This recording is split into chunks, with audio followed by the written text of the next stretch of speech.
Grimm's Complete Fairy Tales, The Brothers Grimm, The Mouse, the Bird, and the Sausage.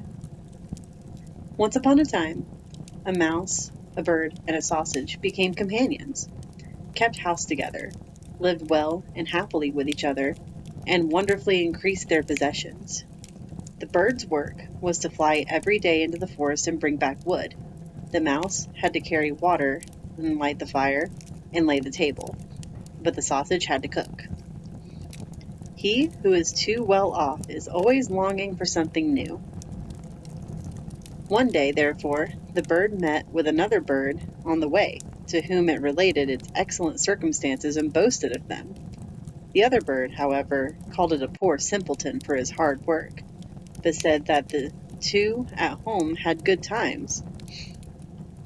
For when the mouse had made her fire and carried her water, she went into her little room to rest until they called her to lay the table. The sausage stayed by the pot, saw that the food was cooking well, and when it was nearly time for dinner, it rolled itself once or twice through the broth or vegetables, and then they were buttered, salted, and ready. When the bird came home and laid his burden down, they sat down to dinner, and after they had their meal, they slept their fill till next morning, and that was a splendid life.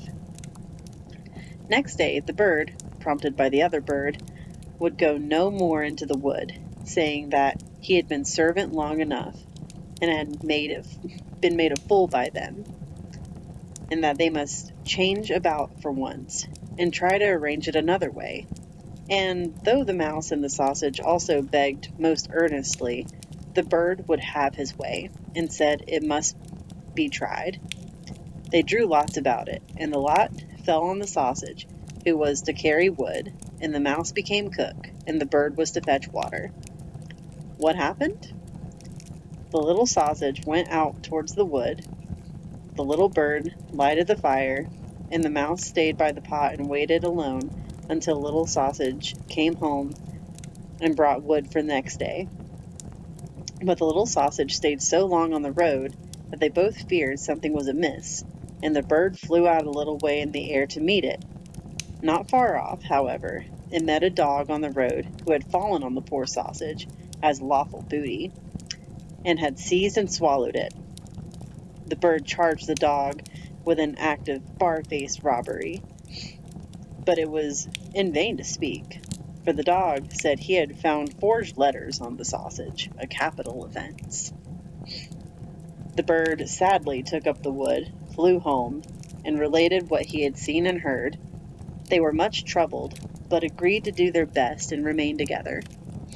The bird therefore laid the cloth, and the mouse prepared the food and wanted to dress it, and to get into the pot as the sausage used to do, and roll and creep among the vegetables to mix them. But before she got in the midst of them she was stopped, and lost her skin and hair and life in the attempt. The bird came to carry up the dinner. No cook was there. In its distress, the bird threw the wood here and there, called and searched, but no cook was to be found. Owing to his carelessness, the wood caught fire, so that a conflagration ensued. The bird hastened to fetch water, and then the bucket dropped from his claws and into the well, and he fell down with it, and he could not recover himself, but had to drown there.